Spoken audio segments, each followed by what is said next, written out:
So, welcome back to our fourth workshop for today, where we're looking at coaching and mentorship. If you're joining us for the first time, my name is Rams Mabote, and I'm the facilitator. If you've been with us, thank you very much for staying. Your endurance is exactly what your business needs, because nothing else, of all the ingredients of business, the biggest one is endurance. I don't care how much money you have. If you don't have the endurance, it's not going to last. So thank you for staying. So, you could have all the practical business solutions you can think about, from funding, from networks, from all the things that people spoke about earlier. You can even have, your compliance and your registrations proper. You can be known by a SARS and they may love you at CSD. You may even understand how to use online marketing and do all the right and tick everything right. But I've always said that if you don't invest in the most important ingredient of your business, which is you, you're going to fail. You have to invest in you first. And that's where mentoring and coaching come in. But also, it is where you realize that the biggest cog in your business is the jockey. In spite of great service and great product that we all produce and sell, ultimately the buyer buys us. And if you don't work on the us, we're not working on the business. So I'm going to introduce our guests this afternoon.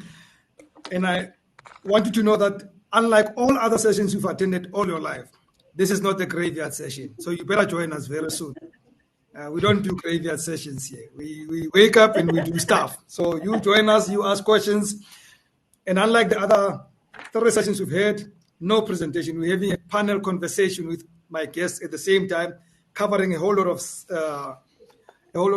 issues. So it will be mentorship, it will be coaching, but it will also be case studies about some of the amazing work that's been done by other people and, of course, other organizations. So let me introduce my guests so that I can also keep quiet. First on my guest is Elelwane Pahlana, Certified Professional Coach and Managing Director, Nyamukara Advisory Services. And then we also have Mahlatse Tolamo. And if I'm pronouncing your name wrong, please feel free to embarrass me publicly. She's ecosystem enabler at 22 on Sloane. She'll tell us what 22 on Sloane is. It sounds like a restaurant, but I know it's not. I know what 22 on Sloane is. She'll explain it later. And then Lolo Ndlovu, a guy who answered a big question for many of us who don't like washing our sneakers. She found the answer for all of us. He found the answer for all of us and has made life so easy. So we'll be talking to all of them about what they do. So I'm going to start, just for this conversation, start with Mahlatse. Who is 22 on Sloane? What do you do? And why should we listen to you today? Hi, everyone. And thank you so much to Prod USA for the wonderful platform. And so 22 on Sloane is an incubation hub in Bryanston, Johannesburg. Basically, we are threefolded. We offer office space for startups, SMMEs, host events, corporate, cocktail, any event that you want. We are your people. And most importantly, we have startup programs. We have your accelerator program, our newly branded catalytic program, which focuses on startups that have a minimal viable product. And also, we've given them $5,000 of seed funding. And then also we have our incubation program, which focuses on startups who are either in early stage or ideation stage. Our programs are obviously tailored to your needs. And then we have, sorry about that. It's fine now. And then we have our Gen Juniors program for young kids between the ages of 13 and 18 years of age, targeted at kids around surrounding areas, which is in Bryanston, Alexander, and Diepsloot. Well, this program is really close to my heart because we know what challenges kids that go to schools around here face. Most are not exposed to the entrepreneurship side. Most have parents that run tuck shops or other small businesses. So we aim to equip them with the necessary skills to help their mothers and fathers or sisters with the resources, financial management resources, or any entrepreneurial or innovative ideas to help their parents run the shops. And also we give them another perspective that if school does not go well or they have any idea outside school, not your normal schooling system, they actually can move forward with their venture. And there's places like 22 and Sloane who will help you cultivate your idea into something that would create jobs in South Africa. Thank you. You're muted. Rams, I think you're on mute. Yeah, there you go. Yay, hello. How smart of me. I mute myself. Wow. What an interesting facilitator here. If I get fired, guys, you know what I did. So let me follow up, Mahlatse, before I go to Lolo and Elelwane. I've always associated the word incubation with its literal sense, and you would have walked into a hospital and a child is incubated. Now, or a baby is incubated in this case. I have always doubted whether everybody who walks into incubation wants to come out. It's warm there. They're taken care of. They've got all things put onto them. They don't have to do any work on their own. And I always get scared about people who walk into incubation, that do they really want to come out on the other side where they have to be on their own and trade? Okay, so that is very true. We have startups that have been here since the inception of 22 and Sloane and are still here. So our programs are 1-year programs. So within that 1 year, we have workshops, weekly workshops, where we also measure the startup's growth. And obviously, we can't say that all startups will grow in the same linear pathway, but we hope that after 1 year, they have at least reached a target, maybe raising a certain target of money so that they can actually go post revenue. Or maybe, but we measure growth according to what they have told us in the when they joined the program. So in the event that maybe within that 1 year they have not reached those desired growth, obviously it's okay to also join our program the following year. But we have weekly check-ins as well to ensure that you as a startup founder also put in the work. And we know that most startup funders have an issue with meeting the targeted and also coming back to do the check-ins. So obviously, if you do not meet those requirements of meeting up with us every month to just check on your business growth, it might be a problem. But if obviously you go according to what we signed at the beginning, surely your startup will thrive as expected. And we know that the startup years are 5 years. That's like the incubation phase of each startup. After 5 years, obviously you should be post revenue, or you should have grown to some extent. And obviously we saw during COVID that there's some startups that unfortunately fell off and had to go back to review the product that they're selling and had to be innovative and be able to adapt. So obviously, hence I'm saying that our programs are tailored to your business needs. Some startups might be further away from other startups. So we go according to where you are, the stage that you're at as a startup. Thank you very much, Elelwane. I'm not by any stretch of the imagination comparing things. But I need to ask you this question, drawing from what Mahlatse just said. Do we perhaps need, as entrepreneurs, and I suppose as individuals, as people who grow, more coaching than perhaps support, incubation? Elelwane? We have had challenges with the sound to Elelwane, but that's okay. We'll connect. I'm asking you. I can see you doing that, but I don't know if you can hear me. Okay. The technical guys will solve it in the background. Lolo, let's come to you, my brother. And I just wanted to introduce your business because I think your business is an amazing story. Where, but most importantly, why? Thanks, Rams. Pleasure to be here, man. Great chatting to you. Obviously, followed kind of your work for most of your career as a young guy. So it's good to be sharing a platform with you. and thanks to Proudly South Africa. I think the initiative is really awesome. So I think, Rams, we embarked on a not so obvious journey here.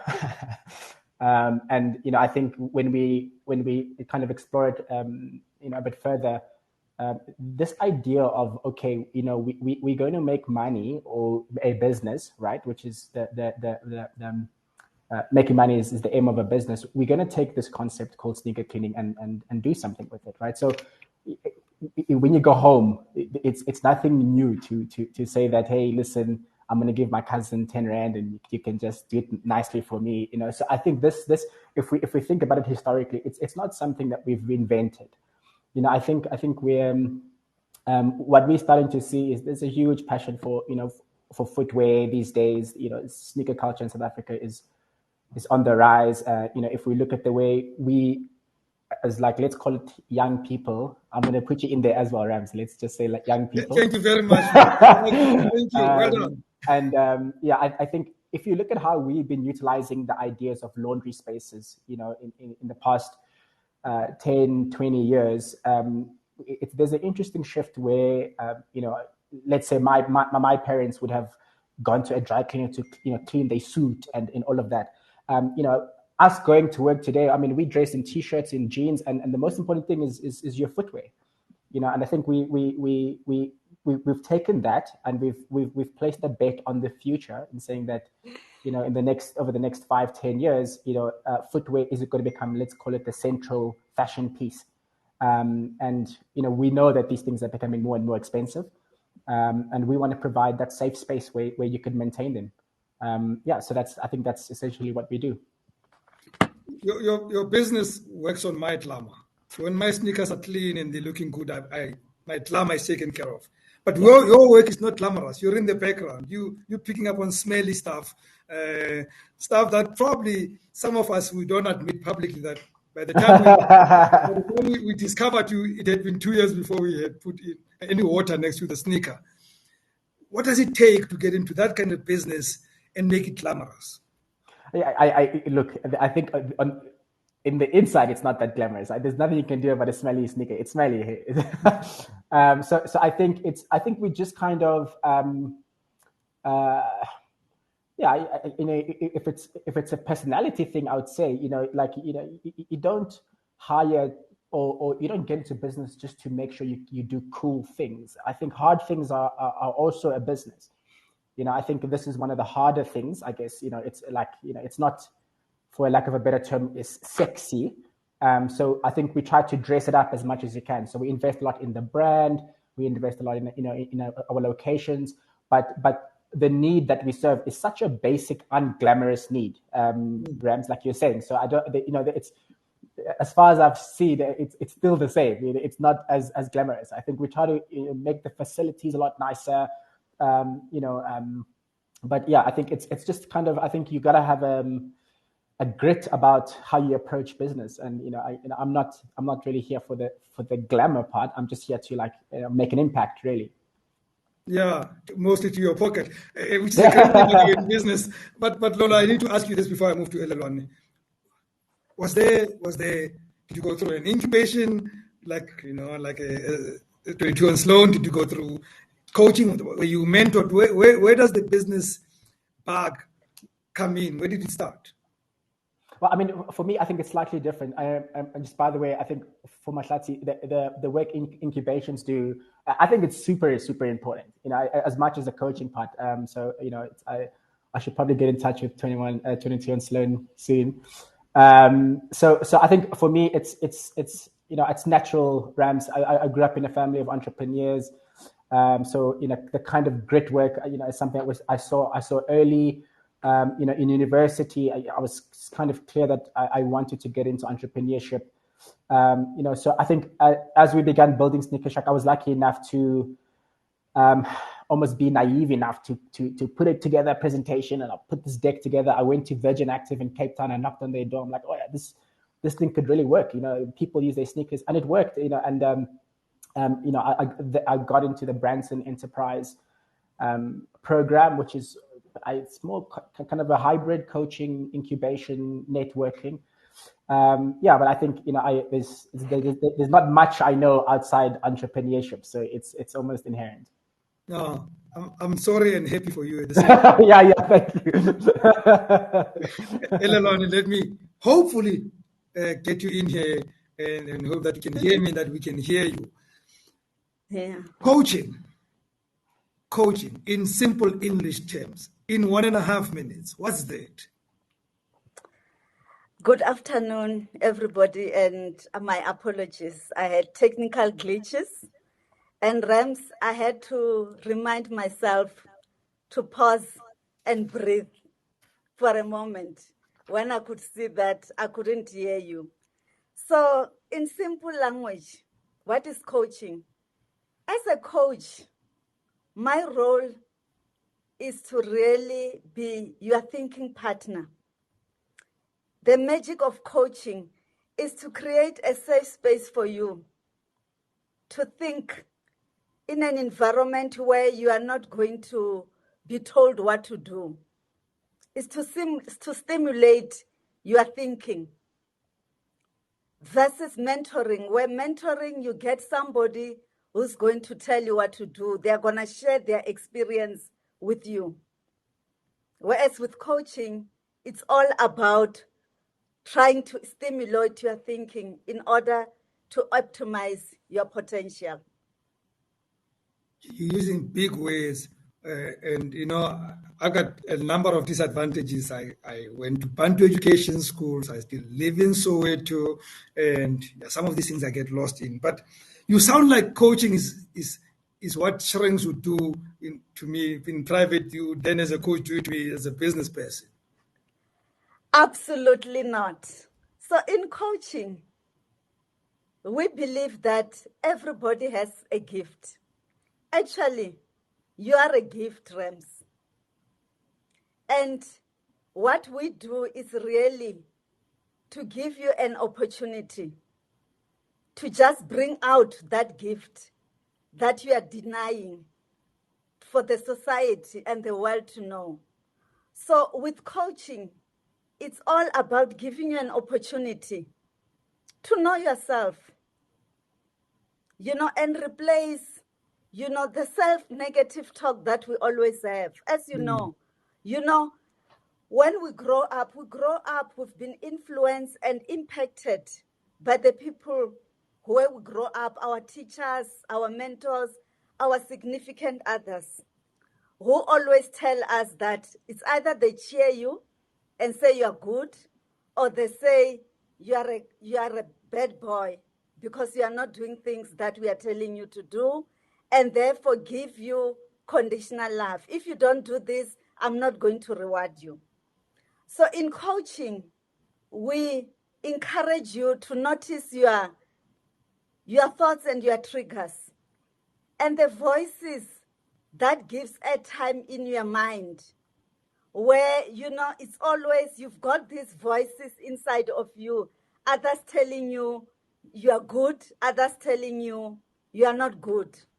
So when we take you through the journey of coaching, we are stimulating your thoughts to listen to those self-negative talks and replace them with unconditional self-love. Because you cannot give love and compassion to others and learn to appreciate different views when you are so, negative towards your own views as well. So the power of coaching is really to give you an opportunity to ask yourself, who are you? And stimulate your self-awareness to avoid these negative external forces that comes out from people, and even your own internal talk, which labels the opinion and they become facts with you. On our discussion panel, Elise Peters says, "Nevat, incubation has not been the best option for me." Before I get it, I can't respond. I can't get anybody to respond. Elise, I'd like you to expand a little bit about what you mean by that, so that we can get a direct answer to perhaps what did not work, what should have worked, because I think as a general statement is slightly unfair. One of the things that I have found, Mahlatse works with incubation, is that I then find myself in a room, in the same room with like-minded people who may not be doing the same business. I also find myself in a room where suddenly I could have networks that I never would have had. Of course, I walk in because I hope you guys will connect me to funders and all other fluffy stuff. But to the people who walk in there, really realize those fine nuggets that are not obvious with the eye, that in that room sits a potential client, a potential partner, a potential network. Do they know that? Well, actually, I saw Elise comment, and people have their own perspectives, and they've been through different situations, and she's not entirely wrong. There's some people thrive off just mentorship and coaching, and some need that extra support, such as incubation hubs. So the beautiful part of incubation hubs is that because it offers co-working spaces, and it's only not limited to programs, it offers it gives you options to a variety of entrepreneurs. There's tech startups, there's entrepreneurs, there's just a variety. And like you said, that there's some people that only focus on, I'm here to just do programs, and forget about the network that's actually in the hub, which is access to a lot of startups. And there's also clients like maybe your Rand Mutual, your African Bank, your Allen Gray Orbis that are in the office space that you can actually just knock on their office and ask them, hey, I am Mahlatse from so-and-so. I would like to actually sit down with you over a cup of coffee just to discuss X, Y, and Z. So obviously it's dependent on you as an individual, what your goal is and what your approach is and your goal.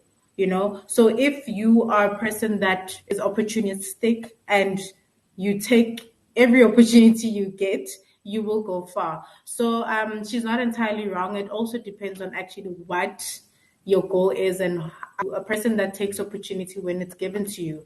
Yeah. I know that she's not entirely wrong. Yes. Michelle Wymas, I think that's how you pronounce the surname, says, how do you know who to go through for incubation process? Let me ask the question differently, because you can answer that question that way. Let me ask, what distinguishes 22 on Sloane from, and there are many incubation programs. I know, I've interviewed all of them all of my life. What separates you from them? Okay, so 22 on Sloane is part of the Global Entrepreneurship Network. This network runs in 200 countries globally, and also we are the headquarters of Gen Africa, and there's like 30 plus African countries involved in that. So when you get into 22 on Sloane, not only do you get access to our co-working space network, you also get access to the Gen Africa and Gen Global network. Currently, right now, we have the Global Entrepreneurship Congress that's happening in March, between the 27th and 30th March. So if you are part of our incubation hub, you would know of this, and you would have access to this variety of network. And also, we also have your startup huddle events that happen every month. So with these huddles, that's where we come as entrepreneurs to just discuss some of the challenges that we face. I call it an AA meeting for startups, because it's a safe space. I like having a very intimate session, 20 to 50 startups, just discussing some of our challenges, and we try to help that founder tackle that challenge. So far, we have seen some startups that attended that event succeed. One of them actually managed to win the seed round stage at the Africa Arena competition, which he attended one of our startup panels, which focused on investor pitch preparation. And then also we have your Entrepreneurship World Cup event that happens annually, and it's not just in South Africa, it's all over the country. It's also part of the Global Entrepreneurship Network. So the national winners get to travel to the global stage. This year, the EWC winners got to travel to Riyadh in Saudi Arabia, which is also where the Global Entrepreneurship Congress event happens. And also, we also have the annual Global Entrepreneurship Week. I'm sure all of you are familiar with this. So this is our flagship event, where we celebrate celebrate entrepreneurs globally. So we do have a variety of events. So I think that's what separates 22 and Sloane among the rest of incubators. Excellent. And you will notice that the comments are mostly about incubation. I'm not going to put you, there as if you on stake, as if everybody must fry you as to answer for all incubation programs that went wrong. And I'll come back to you, Elise, on the comments that you made. Lolo, one of the things that people say about business, and I suppose about life, really, I like how Miles Davis. I don't know if you know Miles Davis. You know this. Hey, of course, Yes, of course. Miles Davis, says you must fail big. You go in and fail big, because the opposite of that, of course, is succeeding big. Easier said than done. But really, when you look at your business and you look at where you are now, what is the one element or one trait that you think you would want to stand in front of, Mahlatse's people and say to them, if you have this trait, you'll be out of this incubation program in 6 months and you will be trading? Oh, sure. That's a big question. I think that's what I'm here for, mate. I think there's a business coach here who might. I'd be keen to know what she thinks of my answer. But Rams, I think, and I agree with Miles Davis too. And I think the idea is that you've got to try to fail big, right? Because it's and for as long as you take failure. And I almost don't like the word failure, because failure assumes you haven't learned anything, right? So like, if things don't go right, that's a lesson. I don't think it's failure. So, I think if there's one trait, I think you've got to have courage, and I think courage is one thing that I think serves entrepreneurs very well, because it's not really the good times that get us down. It's the bad, and I think the courage to continue, the courage to, seek for help, whether it's an incubator or something, I think just the courage to make sure that you can move you can progress. Some people lose courage to progress, and then you get stuck. And I think that's when we very easily get into a victimhood, and you start blaming, I don't have the right business. My partner is that. Or the market's not ready. And I think all it needed was your courage, your perseverance, the courage to persevere. So I think if you have a good relationship with courage, then I think what seems like what feels like a failure is in 3 months or 5 months. If you have the courage to persevere in 12 months, it's actually a success. So I would definitely say courage is one of them that's high up there. Elelwane, courage, very important trait. But Lebo speaks about it from, in terms of perseverance. As a coach, would you advise me to also have the courage to fail? And I know he doesn't like the word fail, but let's use it for now. Rams, I would say that everyone has fire within them, and great leaders will stoke that fire. Even when you are saying fail, I don't want to see it as fail. Those are the learnings that you will have in your life. And you need to continue to learn from those, what you are calling fail, and realize that you are a masterpiece, and you can learn from all those possibilities that are out there for you. When I fail as an entrepreneur, Elelwane, unlike failing in other spaces, this failure is detrimental. I'm losing money. I probably lose relationships. I'm a father to 2 children who may not go to school tomorrow because I'm failing in being courageous in a business that's not working. How do you refocus me when I'm getting those phone calls from the bank and those envelopes with a clear plastic on the front, with a final notice stamp outside them? How do you talk to me and say, no, these are great lessons, but there's a phone call that's coming in, a private number from the bank? I think sometimes people will tend to focus on what has gone wrong.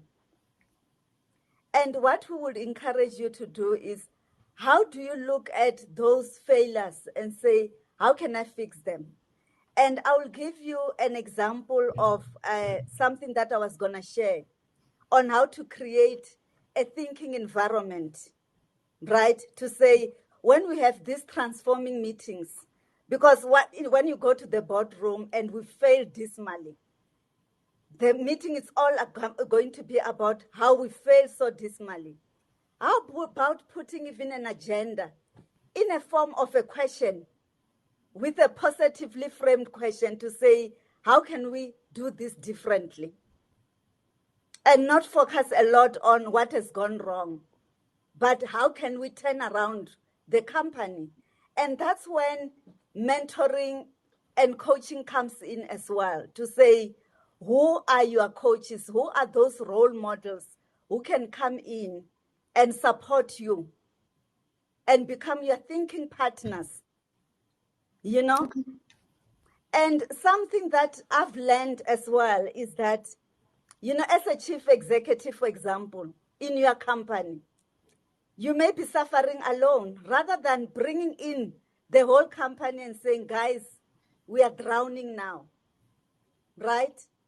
And you will be surprised that you may get some bright minds in your company and ask them a question. If you're a chief may I stop you right there? Yeah. And I don't know Lolo's business, but let's use him as an example. Yeah. What if Lolo is the chief executive officer, the chief tea maker, the chief mailman, the chief sweeper, the chief everything? Who does he speak to when things go wrong?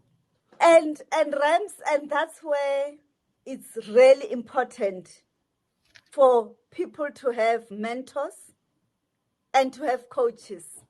And that's why you've got 22 on Sloane, that when he has trouble, he knows where to run to. There are organizations like CEDA, you know, they are there to support you.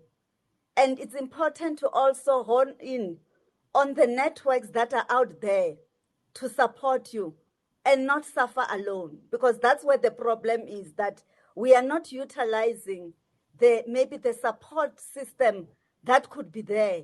And you don't need to spend money for those kind of support as well. Okay, I'm answered for now, but we shall return to that one. I need to go back to Elise, because Elise honored my request, and she explains, you know, her skepticism about incubation program. She says, well, COVID delayed operations for about 2 years, and then things were happening extremely slow. The eventual result is that I have outsourced my manufacturing to outside businesses, and there is more I can talk about. Now, Elise, I am not going to belittle your experience, but I think, in fairness, Elise, COVID punished all of us. I would think that it's slightly unfair to blame the incubation program if it was stopped by COVID. I can tell you very sad stories about some of the businesses that I run that died because of COVID. However, I'm not taking away from what you're saying, because Lebo comes in and says, all these incubation programs sound nice on paper and presentation, but practically, uses a very tough word, they are useless in helping small businesses. They tend to use a blanket approach to define every business. Can we just focus on that part, Mahlatse? A blanket approach to deal with diverse issues. Forget about earlier comments. I mean, I think Lebo should feel free to be sentimental about it, but let's deal with that one, the blanket approach. We're 30 in this room. How do you pick me out as opposed to Lolo, who runs Sneaker Shack, and I'm running whatever I'm running? So with particularly 22 on Sloane, we mainly focus on tech startups. And we understand there's incubators like CEDA that also helps small businesses that are not necessarily focused on tech. And then we focus on startups that focus on tech, that are tech enabled, right? So I do hear what she says about the blanket approach, and hence, for me personally, I would love if all incubators would actually collaborate in working in silos. because we all have the capacity to help entrepreneurs. In South Africa, I mean, like, we have other incubators like Timologong that is very tech enabled, that 22 and Sloane Innovation Hub could partner with. And then if a startup from 22 and Sloane needs any tech-enabled service, we could partner with them and move them there. So for me as an ecosystem enabler, one thing I've identified in the entrepreneurial ecosystem is that incubation hubs work in silos. Hence, we find startups like Lebo feeling like we have a blanket approach. Yeah. So if we could get to a point as hubs where we could actually come together and find a way to actually collaborate, like Silicon Valley in Florida. They found a way to actually collaborate and work. That's why we see many African startups even moving that side. That's why we see American startups or global startups moving there and being successful, because they've managed to work.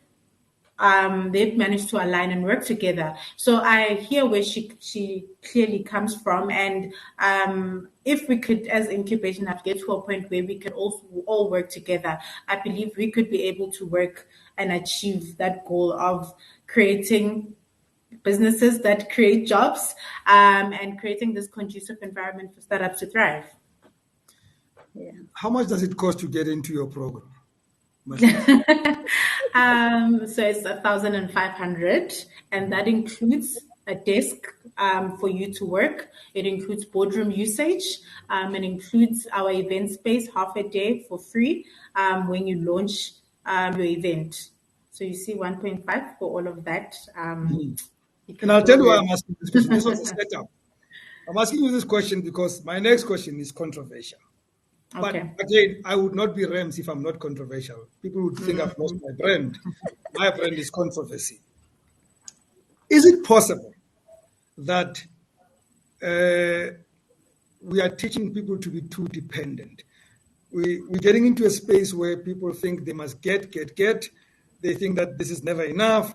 They use words like useless. And Lebo, I'm not picking on you. I'm just that word came into my mind, where people feel like I came in, I expected so much, and I got nothing out of it. Is there a possibility that this could be a dangerous space of entitlement?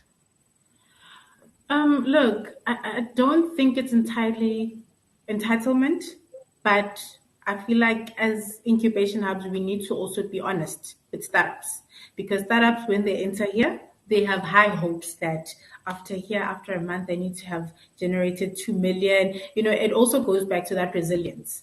As much as we can assist as a startup, you need to work hard, put in the work, be resilient, follow the program structure, then you'll meet that requirement, And also at the same time, false dream selling. Some incubation hubs do say something on paper and then say something else.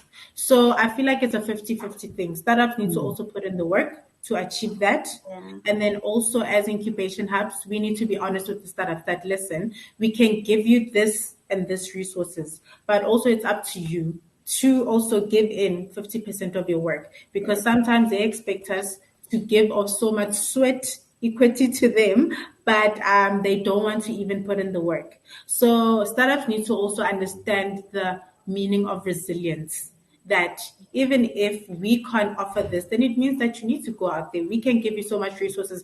Like, it goes back to what you mentioned, that do you use the opportunities in a co-working space? Do you network with the relevant networks that we have given you access to?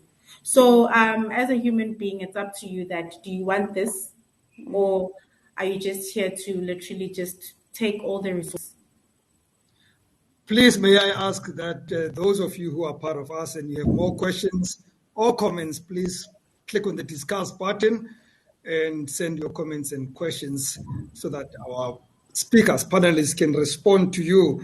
And maybe don't make them only about incubation. We've got a coach and we've got an entrepreneur here. They also would like to answer some of your questions.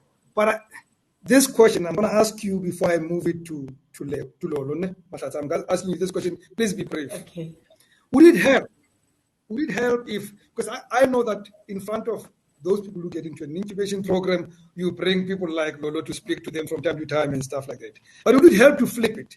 That from time to time they go to his business and spend 3 or 4 months on the ground, get to their hands, get to realize real business, of a guy who started from nothing and grew the business without expectation of anything but to learn, which probably is a practical way of coaching. Please repeat that question. Oh my God. This is when I lose. But No, I didn't. I'm saying that half the time when we teach people, we bring teachers to them. And some of the teachers are guys with real stories like Lolo here. But would it help an entrepreneur who's sitting in your incubation program to actually go spend time at Lolo's business, 2, 3 months, 6 months, and learn it in real time and see real business, not concepts, not fluff, not paper, but real time and how business works, and they can then use that as part of their incubation. Yeah, I feel like with us, we encourage more startups to actually go out instead of just sitting in the office, because it shows that at least you are seeing what's happening outside, so you can implement it in your business. It's one thing. Let me interrupt you. Okay. And I'm sorry about that. No problem. Encourage is a great word. And if you use this idea, I'll send you the invoice. But shouldn't it be a compulsory part of the program, not just an encouragement? Yeah, so with us, I could say that then that's where the mentorship part comes in, right? When we pair you with the mentor that's in the same space as you, right? So that's when you can go out to the similar business as yours to see what they actually are doing and maybe find the gaps that they are missing. That's where you can address the gaps in your business. So with us, I can't say that because I mean, like, you know what your business goal is, right? We can encourage you, yes, but we can find similar businesses as yours so that you can go outside and actually go see how they do things. It's not like a normal schooling system where we give you homework and do this. We expose you to the same people as you. Then it's up to you as a startup founder that, okay, am I going to take this opportunity to see where is the gap and what are they missing so that I can actually address this problem in my business? Maybe it should be like a normal school, but let's move on. I studied journalism, and I could never get my qualification until I had spent a full year in the workplace and learn the real stuff as opposed to just the books I was learning in a lecture room. But forget about me, that was 50 years ago. Lolo, do you personally have a coach, and how does that help you? I do. I've got a mentor. So I think Elelwane was talking about the importance of, you're the chief this, you're the chief this, you kind of run the whole thing. Who do you go to? I think was your question, and she says that's why coaches exist. And I think, absolutely. And in my case, I've got a mentor, and they absorb the stress with you. And that's super important, and because I think when you are feeling like, hey, like this has been a tough week or tough month, and like, look at this letter came from the bank, like you want to get someone else to just absorb some of that stress with you, because then you can free up a bit of like mental bandwidth, right? So you can just actually start thinking about a solution and not just the problem. So I see it to be super helpful. I think he's a great chap. He's got great experience. He's worked on many different businesses, and you seek out someone that would work for you, and you be very persistent and you be very blatant with them. So listen, I'm on this journey. Take me under your wing. This is what I want to be doing. I followed your journey. And a lot of these guys are super open to be like, hey, absolutely, like let's make time once a week. I think if you think that you can do it all by yourself, then that's a tough one. That's a very tough one. You've got to be humble enough to like know that, hey, listen, this stuff gets really tough, and you've got to lean on people. Absolutely. Elelwane, I'm going to ask a question, but I want you to pack your answer because I want to do a follow-up with Lolo. So the reason I'm asking is that I don't trust myself with remembering this question. Okay. He says that find a person you can go to and bounce off stuff from, and sometimes even lay troubles on them so that they help you to deal with the troubles. And I'm saying, I want to ask you, at which point could that be an overdependence and even probably tire into the coach stroke mentor? And we don't want to differentiate them too much for now, but Bucket, you'll come back to me. Lolo, I wanted to answer the question from Mahlatse here, and I think it's a very polite question, actually. He says, what other ways do you propose that an entrepreneur invest in themselves when they don't have access to funds to attend seminars and networking events? So what other things do you do that are not rands and cents? Yeah, I think it's a great question, and I think if we were to answer this question, let's call it 3-4 years ago, I think we'd be a little bit stuck.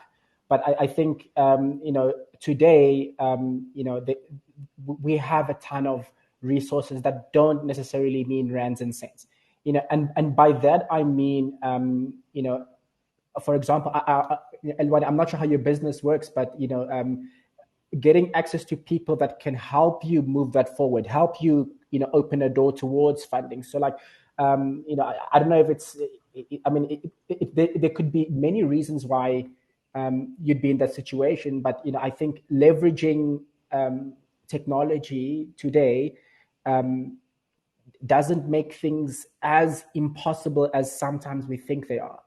And I mean that from a real grafters mentalities approach. Yeah. Like if you really sit down and you take on the grafters approach, I think Mahlatse was saying that if you're an entrepreneur in an incubator, there's only so much they can do. At the end of the day, you have to want it, right? I think it's the same thing, and I'm not discounting the barriers, but I would definitely say I don't have the answer, but they're definitely a lot less than they were a couple of years ago. So it's a lot of it is, I would argue a lot of it is out there. It's going to take that grit, I guess, but when you do tap into that grit, then you will find the right people that will push you forward. Okay, excellent. I just need to explain something. So folks, you keep on seeing me appear and reappear on your screens. I have to redo my makeup from time to time. So that's what I do. Then I come back. That explains why I sometimes disappear.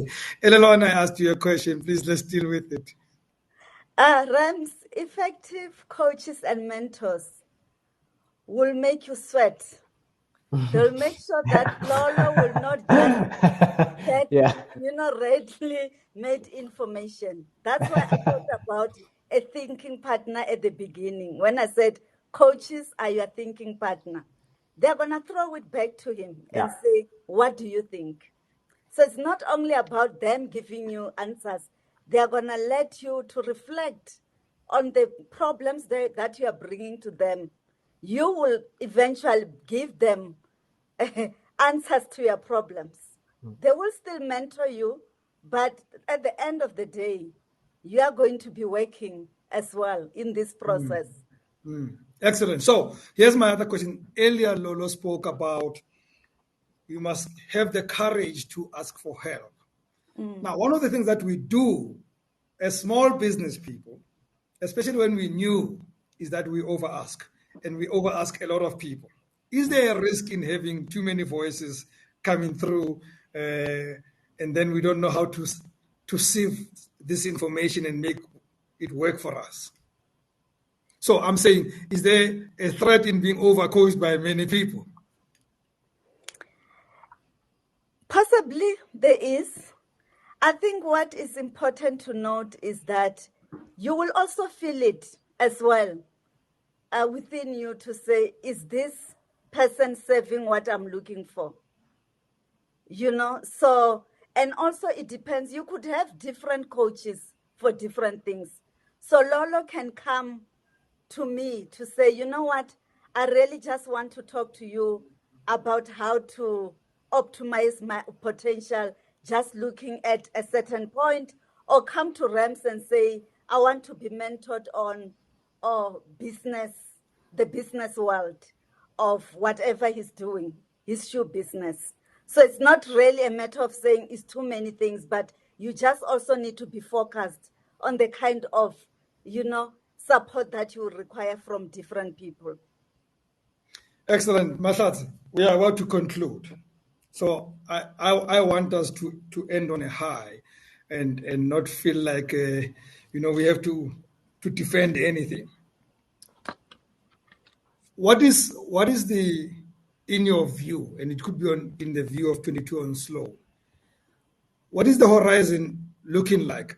Are we continuing doing the things the way we've been doing them, or are we probably rewriting the script so that we then create more of Lolos out there than people who are going to come out and feel, well, I spent 3 years with you, but I'm still the same guy?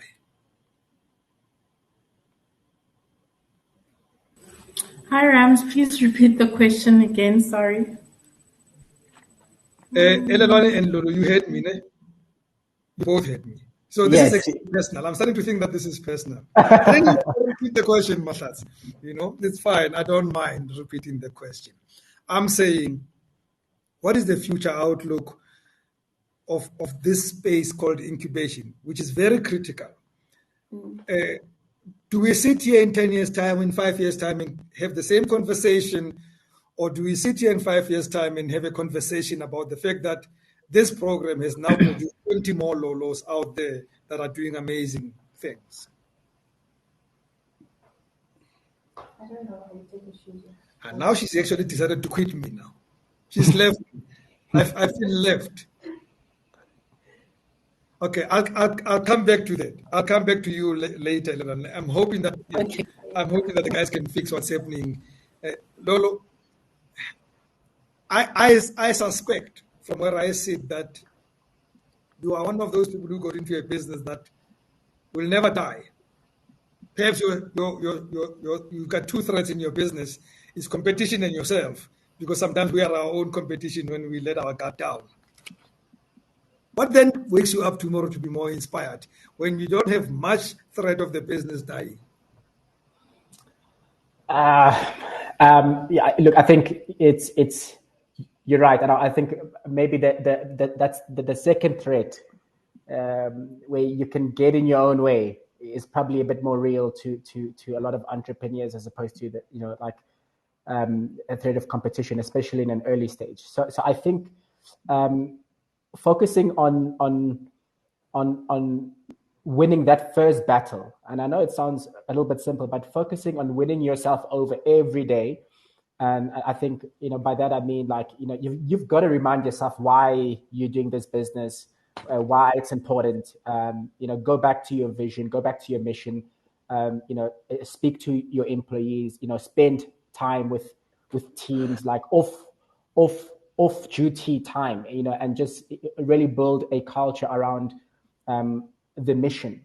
I think that's, for me, that's probably what keeps me going, in the sense that, I kind of have to absorb my business into a lifestyle. It's part of who I am. So the same way I wake up in the morning and have breakfast is the same way that I wake up in the morning and build the business or check an email. It's a second nature. And I think, I know sometimes entrepreneurship isn't that romantic, so to speak. Like, people have this big question around whether it's important to be passionate about what you're doing. I personally think it's important, because that's what keeps me going. So just try to build a bubble of passion around it. Form a few hobbies around it. So when you go out networking with some friends, make it relevant to what you do on a daily basis. And if it's a healthy habit, it does propel you forward. If your job isn't so healthy for you on a daily basis, then you might want to speak to a business coach about that.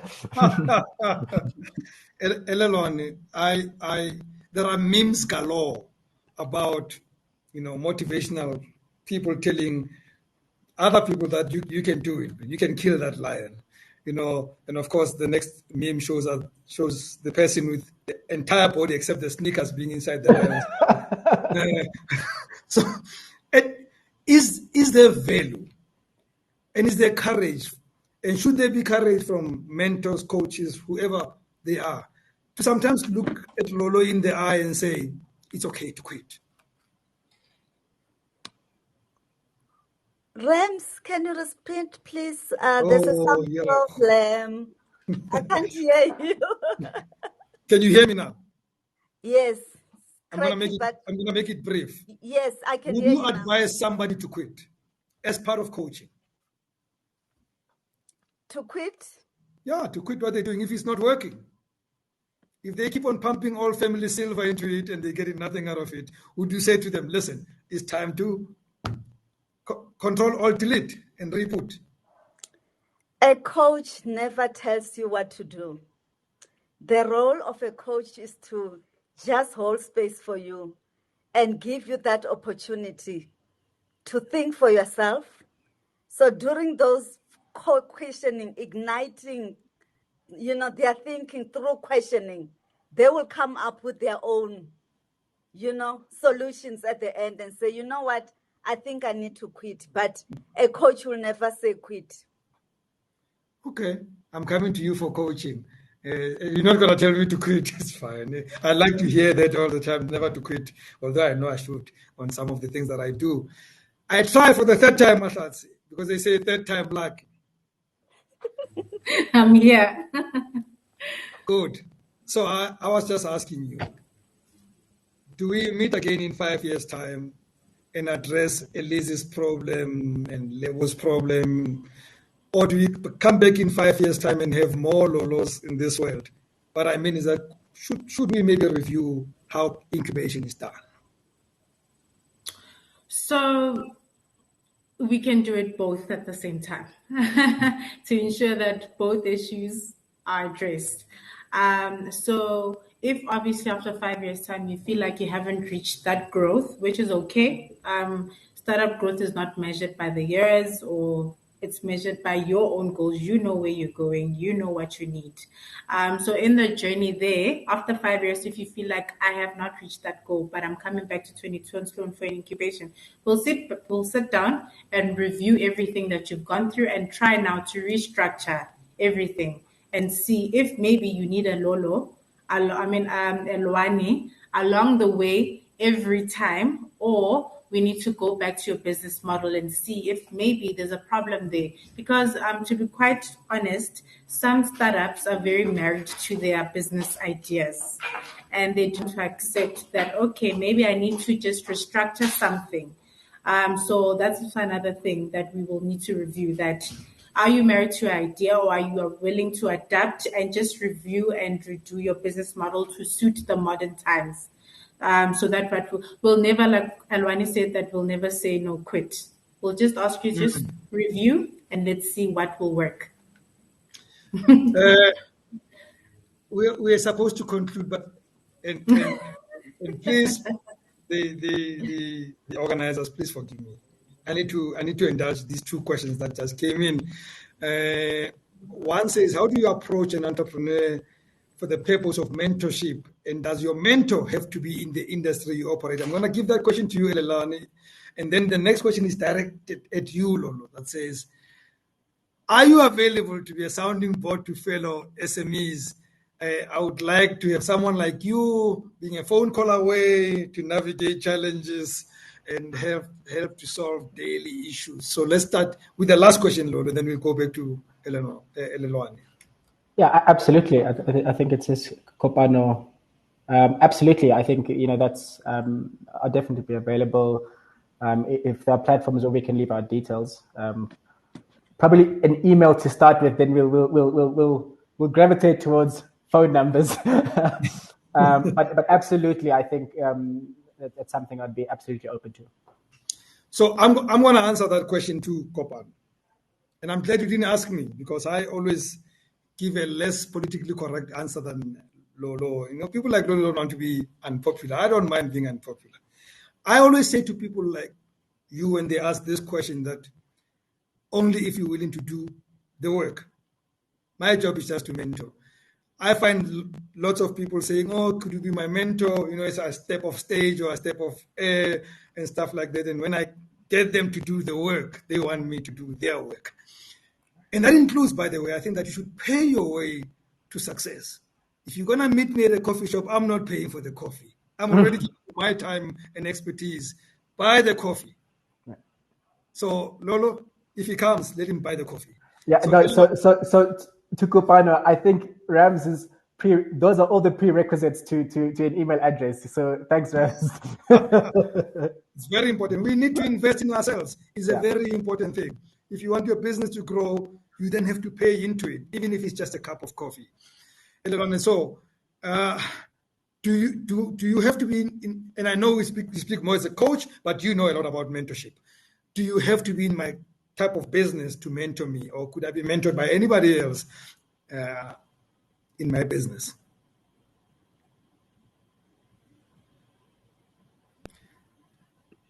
This is GBV of some sorts. The women don't hear me, and Lolo always hears me. I really feel abused by this relationship. Ram, sorry, I can't hear you. You're breaking. One more time. I'm Yes, saying, I can hear you. This is Tato's question, and I don't know if Tato is a woman or a man, but they want to know, does your mentor have to be in the industry you operate in? And how do you approach a mentor? Do you email? Do you wait for them outside the church? What do you do? How do you do it? The mentor don't necessarily need to be in the industry in which you operate. I mean, it could be anybody, who will be able to provide you with the support that you require.